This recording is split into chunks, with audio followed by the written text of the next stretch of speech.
body and grinding down the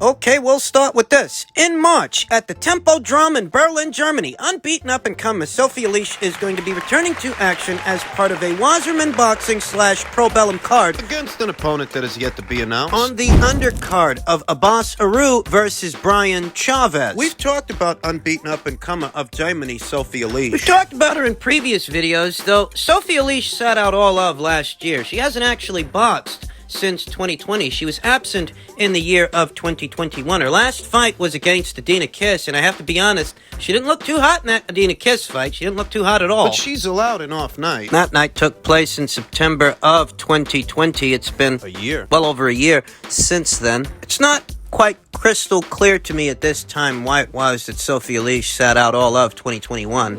It's not quite clear to me why she was absent last year. Sophie, who campaigns in the featherweight division, though given the amount of time she spent away from the ring, it's conceivable that her very next fight could be a super featherweight contest, and then eventually she'll move back down to featherweight. Featherweight, that's 126 pounds. That's where Amanda Serrano holds the WBO and WBC titles, where Eric Cruz of Mexico holds the WBA title, and Sarah Mahfoud, who's going to be in action very soon against Sophie's countrywoman, Nina Menke. That's where Sarah Mahfoud holds the IBF title, the blue belt. Sarah Mahfoud of Denmark. Sophie Alisch is returning to action, and Sophie Alisch is a blue chip prospect. Like Ellie Scottney, like Ramla Ali. Raven Chapman. She's one of these unbeaten up-and-comers, one of these fighters that you know, when you look at them, they're a special fighter. They could go all the way to where they don't just become a champion themselves, perhaps they can become a multi-weight champion, maybe even a pound-for-pound fighter, one of the best fighters in their sport. That's the kind of fighter Sophie Alisch is. Sophie Alisch, who sports a professional record of 6 wins, no losses, no draws, 1 knockout. She's only 20 years old. In spite of having sat out all of last year, time is a luxury that Sophie Alisch does have because she's a young fighter, a very young fighter. Oh yeah, she's got a whole career ahead of her. A finesse fighting kind of fighter, a polished boxer. And I imagine that because she's been away from the ring for at least 12 months, a little over 12 months, whoever she ends up fighting, it's not going to be somebody to where she's in over her head. Somebody that's... And I don't think they're going to put her in a risky fight, her first fight back. Sophie Alisch, who was being promoted by Sarlin Promotions, Kale and Nisei Sarlin, the Sarlin brothers, now, Sarlin Promotions has basically become Wasserman Promotions, Wasserman Boxing. You'll notice that this is a co-promotion between Wasserman and Pro Bellum. And you'll remember what I told you, that outside of the Major 5, Top Rank, Matchroom, Queensbury, Golden Boy, PBC, Boxer to some extent, outside of those outfits, Pro Bellum seems to be in bed with everybody else. Those 5 or 6 outfits, the major ones, outside of those outfits, Pro Bellum seems to be forming partnerships and relationships with most every other promotional outfit that's out there in territories all around the world, Germany included. If you think about the size of their network, the fighters they have access to in reference to the size of their overall stable, they have a very robust stable of fighters that features champions like Sonny Edwards, Nonito Donaire, Dina Thorslund. Pro Bellum's making friends with everybody. Given the extent of their reach, coupled with Wasserman Boxing, I don't anticipate that Sophie Alisch will have any problems finding a world title to fight for. You can trust that Wasserman will put her in a position when the time comes to fight somebody for their world title because they have the resources to do it. For now, Sophie Alisch is kicking off her stint of inactivity by returning to action in March on the undercard of Abbas Aru versus Chavez. In other news, the people over there at DAZN have released information on the upcoming Canelo Alvarez versus Dimitri Bivol WBA light heavyweight contest in a statement that reads, Canelo Alvarez versus Dimitri Bivol will be available on DAZN pay-per-view in the United States for $59.99 to current DAZN subscribers, added to their subscription fee for the month. Existing subscribers will pay a total of $79.98 for the pound-for-pound King's big test at light heavyweight against the undefeated WBA champion on May 7th, plus all of May's exciting subscription content on DAZN. Those who do not currently subscribe, meanwhile, can pay $79.99, and this will give them not only Canelo versus Bivol, but an entire month of DAZN subscription offerings, including live fight nights almost every week, a range of other sports, classic fights, exclusive interviews, the DAZN boxing show every weekday, and more. And so the people at DAZN are putting their pay-per-view functionality to work. Which is resulting in mixed feelings in some circles, because DAZN was intended to herald the end of pay-per-view, yet here we are. DAZN themselves released a tweet that reads, the original sentiment around pay-per-view as a default being a broken model in boxing is something we stand by. For the very occasional events, such as this, that necessitate pay-per-view, we now have the flexibility to explore fighters, mega fights, and innovative partnerships previously impossible. DAZN putting their pay-per-view functionality to use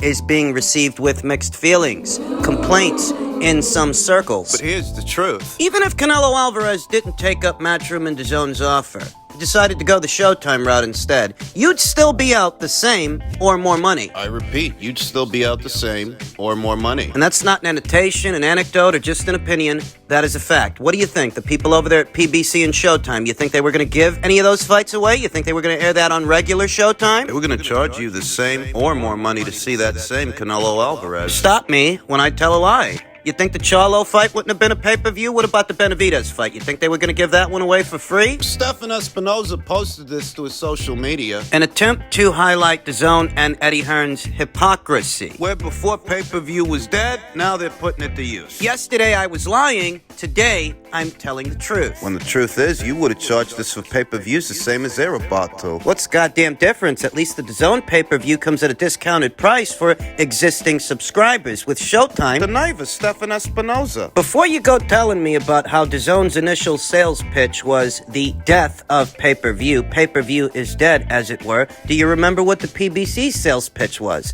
Their initial sales pitch. Hashtag free boxing for all. I didn't forget that the people over there at the PBC years ago were singing a very similar tune to the people at DAZN long before DAZN was even a thing. These days, they're pumping out more pay-per-views than anybody and everybody. I mean, Stefan Espinoza, he must think we're a bunch of fucking morons or we've got dementia or something. No short-term memory, because I remember when the PBC's initial sales pitch sounded a lot like DAZN's initial sales pitch, with the difference being Nobody's pumping out more pay-per-views more often than the PBC is. So before you go pointing your finger at DAZN over how they adjusted their business model, why don't you address how you adjusted yours? If you're telling me them adjusting their business model makes them hypocrites, what does that make you? Because you guys did it first, and now you guys are trying to do a pay-per-view every other month. Fights that don't even belong on pay-per-view. Fights that the fight fans themselves, they're not even asking for. What, Gervonta Davis versus Isaac Cruz is value for money, and this isn't? In an ideal world, if you are going to have to come out of pocket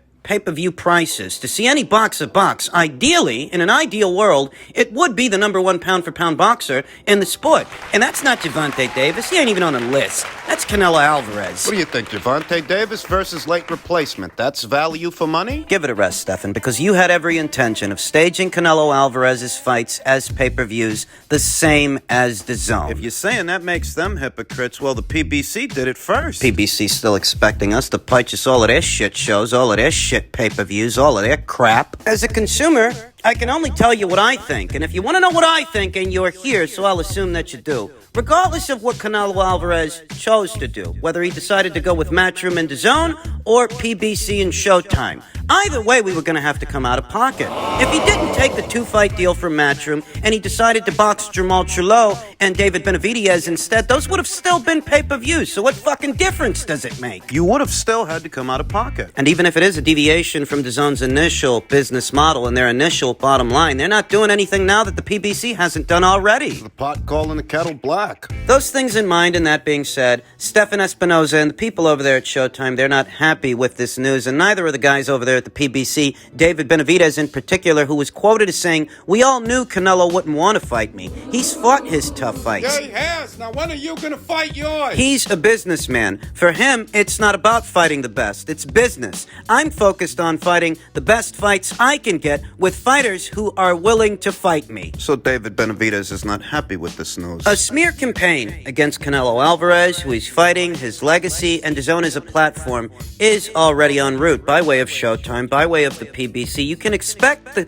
smear campaign to be in full swing in the coming weeks. Hey, if it's so easy to win a belt at light heavyweight, why don't David Benavidez go up there and win one? It stands to reason, which is why so much of what David is saying seems unreasonable. Where do you get that he's the business guy and you're the legacy fighter when he's got a better legacy than you do? Well, what now? David Benavidez only fights the best fighters? When did that start? When did that happen? David Benavidez first became the super middleweight division's WBC champion as far back as September 2017. That was 5 years ago. And the landscape in the super middleweight division was very different in those days. You had George Groves holding the WBA, Zerto Ramirez holding the WBO. You had David's PBC stablemate James DeGale holding the IBF. David Benavidez here in 2022 says he's focused on fighting the best fights with the best fighters. Well, all right, which one of those fighters did you fight with? Because you first won the green belt in 2017. Since winning that belt in 2017, which one of those champions that were there did David Benavidez and his team, his handlers,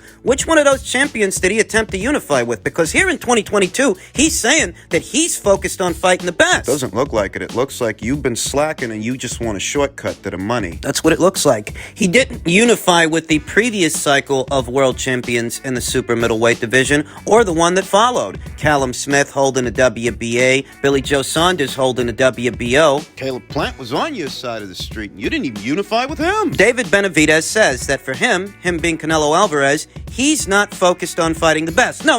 It's David who's focused on fighting the best. Yet his resume, his track record, it says otherwise. It doesn't look like it. It looks like you've been slacking and you just want a shortcut to the money. David Benavidez here today, he's about 25 years old. 25 years old, this guy is. All right. And, when you cross-compare his track record with Canelo's, by age 25, Canelo Alvarez had already fought Austin Trout, Floyd Mayweather Jr., Erislandy Lara, and Miguel Cotto, all by age 25. Those were the best names on Canelo Alvarez's resume by age 25. So what's the best name on David Benavidez's resume? Anthony Durrell? How does the name of Anthony Durrell stack up to names like Austin Trout, back when Austin Trout was an unbeaten fighter? Pound for pound king, Floyd Mayweather Jr., Erislandy Lara, a high-risk, low-reward guy at that time, and Hall of Famer Miguel Cotto. How does the name of Anthony Durrell compare with those names? These were the best names on Canelo Alvarez's resume at 25 years old. You're 25 years old now, and your resume looks like shit. Fucking sucks, bro. David Benavidez, like a lot of fighters on that side of the street, they just want a shortcut to the money. They don't even want the Canelo Alvarez fight because they feel they can win the fight. Not really. They just want to get paid to show up because they know the financial value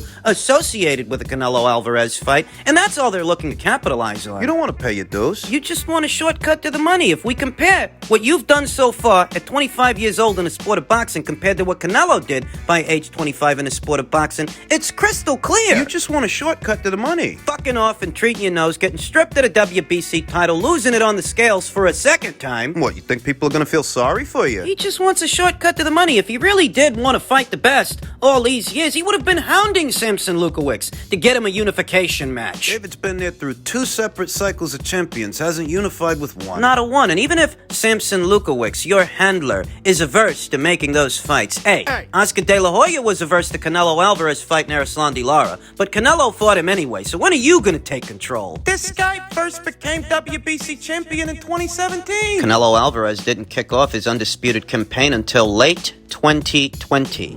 That is the amount of time that David Benavidez has been fucking off at super middleweight. And he's still there now, fucking off. If you can't get a Canelo Alvarez fight at this time, and we all know that he can't because Canelo Alvarez may be spoken for not just the next 2 fights, the next 3 fights. If that's the situation, and that's the case, hey, what's stopping David from going to light heavyweight, seeing about winning a belt from one of those guys? Politics, bro. Oh, it's the politics of boxing, not your handler and how he's choosing to navigate your career for you. It's the politics. I'll tell you what.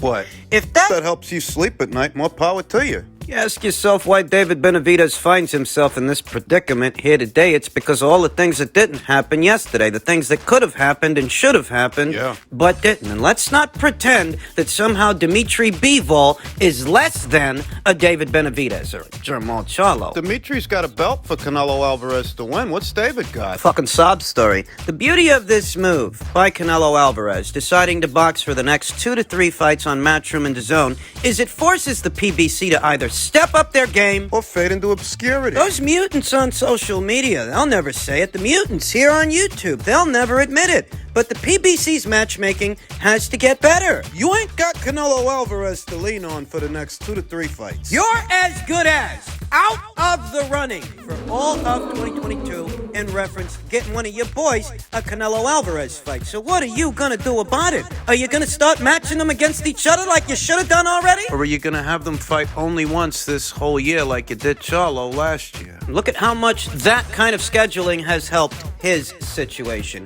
his notoriety, his profile amongst the boxing community, the boxing fans, his marquee value. Look at what that kind of matchmaking, that kind of schedule, look at how much that's helping Jermall. Look at how much it's helping David. David, who a little over a week ago was just talking about what a great position he's in. It doesn't seem so great now, does it? Listen, the usual suspects are going to do what they usually do. They're going to criticize Canelo, poo-poo all over the fight, poo-poo all over Bivol, belittle and berate him, downplay him as a fighter, as a champion. The usual, the run-of-the-mill stuff in the digital world. Though in the real world, Canelo's gonna do his numbers regardless. because more of the paying public is on his side, not David Benavidez's side, and not Jermall Charlo. Those 2 guys are nobodies. And that's not saying that Dimitri Bivol is more of a somebody than they are. That's saying that in a Bivol fight, or a Benavidez fight, or a Charlo fight, all the name value Well, name value's coming from Canelo, not them. it's coming from him anyway. It's not hard to see why more of that paying public is on Canelo Alvarez's side as opposed to David Benavidez's side, as opposed to Jermall Charlo's side. It's the matchmaking. While Canelo Alvarez was fighting guys like Austin Trout, Floyd Mayweather, Miguel Cotto, Gennady Golovkin 2 times, Daniel Jacobs, while Canelo was unifying an entire weight class. In all that time, what the fuck were you 2 guys doing? What were you doing? And you wonder why more of that paying public isn't beating the drum for you to get the Canelo fight as opposed to someone else. A champion with a belt that Canelo Alvarez can win as opposed to what you 2 guys bring to the table. What do those 2 guys bring to the table? Nothing. This is an unbeaten light heavyweight champion in his prime that Canelo Alvarez is about to fight. David's about to fight David Lemieux. And we've known that for weeks. Before this news even broke, we knew David Benavidez is about to fight David Lemieux. Jermall Charlo. God only knows. You wonder why the paying public's not on your side.